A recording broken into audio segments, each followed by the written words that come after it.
بسم الله الرحمن الرحيم. حامد ومصلي ومسلما بعد الحمد والصلاة فأستعيذ بالله من الشيطان الرجيم. بسم الله الرحمن الرحيم. السلام علیکم ورحمۃ اللہ وبرکاتہ. عزیز طلبہ کرام، امید کرتا ہوں احباب خیر سے ہوں گے. انشاءاللہ آج ہم تفسیر جلالین کے درس نمبر 28 میں سپارہ نمبر 16 سے سورہ مریم کی منتخب کردہ آیات 83 سے لے کر 87 تک پڑھیں گے، جن میں حسب سابق کلام الہی و کلام مفسر کا ترجمہ ہوگا، تفسیری اغراض کی تشریح و توضیح ہوگی، ربط و تعلق آیات کو بیان کیا جائے گا اور درس کے اوپر ہونے والے اعتراضات کا جواب دیا جائے گا. تو آئیے طلبہ کرام بلا تاخیر بڑھتے ہیں اپنے آج کے درس کی طرف. سب سے پہلے رب تعالیٰ نے ارشاد فرمایا، بسم اللہ الرحمن الرحیم، أَلَمْ تَرَ أَنَّا أَرْسَلْنَا الشَّيَاطِينَ عَلَى الْكَافِرِينَ تَؤُزُّهُمْ أَزًّا. آئیے طلبہ کرام ان آیات مقدسہ کا ماقبل آیات کے ساتھ ربط اور تعلق جانتے ہیں.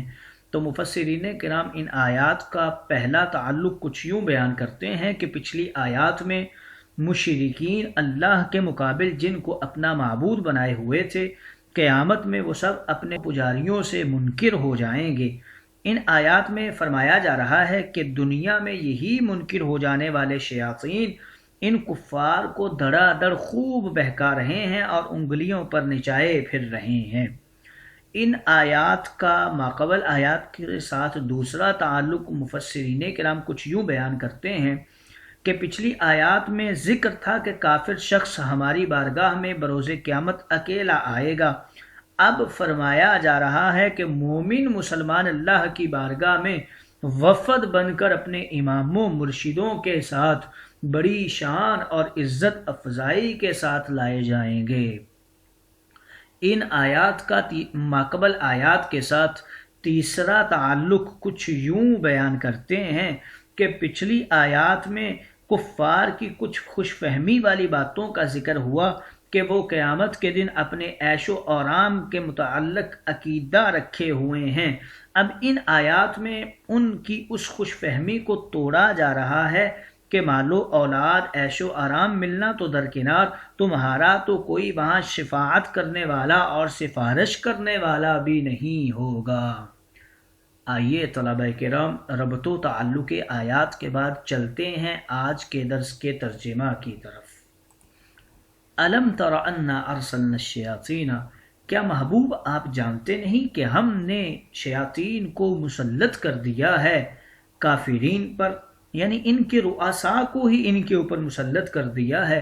تَعُزُّهُمْ، وہ ابھارتے ہیں انہیں، اکساتے ہیں انہیں، تَہِیجُهُمْ إِلَى الْمَعَاصِي، گناہ کی طرف. فَلَا تَعْجَلْ عَلَيْهِمْ، پس آپ ان کے اوپر عذاب کے آنے کی جلدی نہ کیجیے. إِنَّمَا نَعُدُّ لَهُمْ عَدًّا، ہم تو خود ان کے لیے دن گن رہے ہیں، ان کی راتیں گن رہے ہیں، یا پھر ان کی سانسیں گن رہے ہیں ان کے موت کے وقت تک. محبوب یاد کیجئے، ذکر کیجئے اس دن کو، یوم نحشر المتقین، جب ہم مومنین کو ان کے ایمان کی بدولت رب کے ہاں سوار کر کے جمع کریں گے. بتا رہے ہیں کہ وفدن، یہ وافد ان کی جمع ہے اور راکب ان کے معنی میں ہے. اور وہ دن بھی یاد کر لیجئے، وَنَسُوقُ الْمُجْرِمِينَ بِكُفْرِهِمْ إِلَى جَهَنَّمَ وِرْدًا، اور ہم مجرمین کو ان کے کفر کے بسبب جہنم کی طرف پیاسوں کی حالت میں ہانکیں گے. بتا رہے ہیں کہ وردا یہ واردن کی جمع ہے اور ماشن عطشان کے معنی میں ہے، یعنی پیاسا چلنے والا. لا یملکون ای الناس الشفاعہ، کوئی بندوں میں سے شفاعت کا مالک نہیں ہوگا، شفاعت کا حقدار نہیں ہوگا. الا من اتخذ عند الرحمن عہدا، مگر وہ جسے رحمان کی اجازت ہوگی اور یہ اجازت کیسی ہوگی، یعنی ان اقوال کا اقرار کرنا ہوگا، شہادت اللہ الہ الا اللہ ولا حول ولا قوت الا باللہ۔ آئیے طلبہ کرام ترجمہ کے بعد بڑھتے ہیں درس کی تشریح و توضیح کی طرف۔ آج کے درس میں بیان کر رہے ہیں کہ الم تر انا ارسلنا الشیاطین، اے ہمارے محبوب ساری کائنات کو بنظر جسمانی دیکھنے والے، کیا آپ نے دیکھا نہیں کہ ہم نے ہی تو ابلیس کو مقرر کر دیا ہے، مسلط کر دیا ہے ان کفار مکہ پر، وہی شیطان ان کو انگلیوں پر نچا رہا ہے، وہی ان کو ورگلاتا ہے اسلام کے خلاف، وہی ان کو اکساتا ہے، اور یہ گمراہی کے اندر آگے ہی آگے بڑھے جا رہے ہیں۔ اعضاء کے حوالے سے بتا رہے ہیں، اعضاء کا مطلب ہوتا ہے انگلی چبونا، یعنی انگلی چبو کر کسی کو اکسانا یا جھنجھوڑ کر آمادہ کرنا، یا صرف آنکھ کے اشارے کے ساتھ کسی کو اکسانا، ہاتھ نہ لگانا۔ تو شیطان یہ سارے طریقے ہی ان کے اوپر اپناتا تھا، اب وہ ان کے اوپر ساری ہی چیزیں اپلائی کیا کرتا تھا۔ یا پھر ایک قول کے مطابق کہ شیاطین سے مراد وہ کفار مکہ ہیں، وہ سردار ہیں کفار کے، جو ان کو اپنی ایما کے اوپر اور اپنے اشاروں کے اوپر اسلام کے خلاف لوگوں کو اکسایا کرتے تھے۔ فلا تعجل، اے حبیب آپ ان کے اوپر عذاب کی جلدی نہ کیجئے، ان کے لیے آپ بد دعا نہ کیجئے، ہم تو فقط ان کی آخری سانس تک، یعنی ان کی عمر معین کی گنتی پوری کر رہے ہیں، جو چند دن کی ان کو زندگی ملی ہے وہ پوری کر لیں، اس کے بعد پھر یہ دیکھیں گے اصل اپنی ذلت و رسوائی کو۔ اس دن جب ہم مومنین کو لائیں گے مہمانی وفد کی طرح رب کی بارگاہ میں، ان کے ایمان کے باسبب۔ اور مومنین کا آنا کیسا ہوگا، تو احادیث صحیحہ میں مروی ہے کہ متقین کا یہ حشر خوشبودار اونٹوں پر ہوگا، لباس زینت و معطر میں ہر متقی کی خوشبو اور سواری بقدر تقوی ہوگی، بعض اونٹوں پر 4، بعض پر 3 اور کسی پر صرف ایک ہی نہایت شان و شوکت سے سوار ہوگا۔ ان اونٹوں کی زینے یاقوت کی بنی ہوں گی۔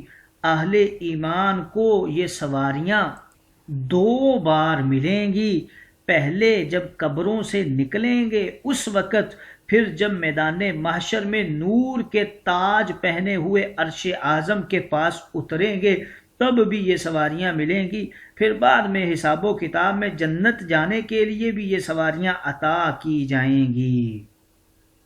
انبیاء کرام خوبصورت نورانی گھوڑوں میں ہوں گے، اور حضرت صالح علیہ السلام اپنی اونٹنی پر ہوں گے، سیدنا محمد صلی اللہ علیہ وسلم آپ براق پر تشریف فرما ہوں گے، اور عوام مسلمان جو ہوں گے وہ اپنے اپنے اعمال صالحہ جو اس دن جانوروں یعنی سواریوں کی شکل میں کر دیے جائیں گے ان پر سوار ہوں گے، اور جو فاسقین ہوں گے وہ پیدل چلیں گے۔ آگے فرما رہے ہیں وَنَسُوقُ الْمُجْرِمِينَ إِلَى جَهَنَّمَ وِرْدًا، اور ہم کافرین کو ان کے کفر کے بسبب جہنم کی طرف پیاسی حالت میں ہانکیں گے، پیاسے جانوروں کی طرح جو مشرکین ہوں گے کافرین ہوں گے ان کو جہنم کی طرف ہانکا جائے گا۔ لا یملکون الشفاعہ، اس وحشت والے دن کسی کو کسی کی شفاعت کا حق نہیں ہوگا، نہ کوئی دوست کسی کی شفاعت کر سکے گا، نہ کوئی یار کسی کی شفاعت کر سکے گا، نہ مومن کسی کی شفاعت کر سکے گا، نہ کافر نہ فاجر کسی کی شفاعت، نہ مشرک نہ بدعقیدہ کسی کی شفاعت کر سکے گا، مگر اللہ کے ساتھ استثناء کر دیا، من اتخذ عند الرحمن عہدا، یعنی کسی کو بھی شفاعت کا حق نہیں ہوگا سوائے ان محبوبین کے جنہوں نے دنیاوی زندگی میں عبادت، ریاضت، خلوت، مراقبہ، ذکر الہی، نعت مصطفی کے ذریعے رب تعالیٰ سے حیات طیبہ عبدیہ کا عہد، اذن و شفاعت کا تمغہ و انعام پا لیا ہو۔ یہ وہ لوگ ہوں گے جو اس دن لوگوں کی شفاعت کر سکیں گے۔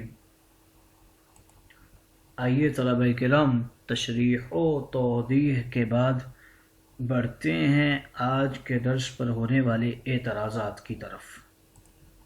پہلا اعتراض یہ ہوتا ہے کہ لا یملکون الشفاعہ الا من اتخذ عند الرحمن عہدا سے یہ ثابت ہوتا ہے کہ جن لوگوں نے کل قیامت میں مذنبین کی شفاعت کرنی ہے ان کو آج دنیا میں ہی شفاعت کا عہد اور اذن مل چکا ہے، لیکن حدیث پاک میں آتا ہے کہ قیامت کے دن آقائے کائنات آپ عرش اعظم کے نیچے سجدہ فرمائیں گے اور حمد خصوصی فرمائیں گے، تب آپ کو شفاعت کی اجازت ملے گی۔ گویا کہ دنیا میں ابھی کسی کو شفاعت کی اجازت نہیں، تو قرآن اور حدیث کے مابین تعارض آ گیا۔ تو اس کا جواب کچھ یوں دیتے ہیں کہ اجازت اور عہد شفاعت صرف نبی کریم کو دنیا میں ہی مل چکا ہے۔ قیامت کا سجدہ جو ہوگا عرش اعظم کے نیچے وہ اذن شفاعت کے لیے نہیں ہوگا بلکہ اذن کلام کے لیے ہوگا۔ اس کا دوسرا جواب کچھ یوں دینے کی کوشش کرتے ہیں کہ آیت پاک میں اجازت شفاعت کا ذکر نہیں بلکہ عہد کا ذکر ہے، جس کے ساتھ اللہ تعالیٰ نے دنیا میں عہد باندھ لیا، اس کی محبوبیت و مقبولیت کی وجہ سے اس کو کل قیامت میں اپنوں کی شفاعت کی اجازت مل جائے گی، اور آقائے کائنات کو بھی اس دن اس سجدے سے ہی شفاعت کبریٰ کی اجازت ملے گی۔ آج دنیا میں نہ اجازت ہے نہ اجازت کی ضرورت ہے۔ دوسرا اعتراض یہ ہوتا ہے کہ یوم نحشر المتقین الی الرحمن وفدا فرمایا گیا، تو الی انتہا کے معنی میں ہوتا ہے، چاہیے یہ تھا کہ عند الرحمن فرماتے، کیونکہ رحمان کی تو کوئی انتہا نہیں ہے۔ تو اس کا جواب یہ دیتے ہیں کہ الی جو کہا گیا ہے یہ نحشر کی مناسبت سے کہا گیا ہے کہ لوگوں نے، متقین نے اس طرف جانا ہے، اور جانے کی جو انتہا ہے وہ رب تعالیٰ کی بارگاہ ہے۔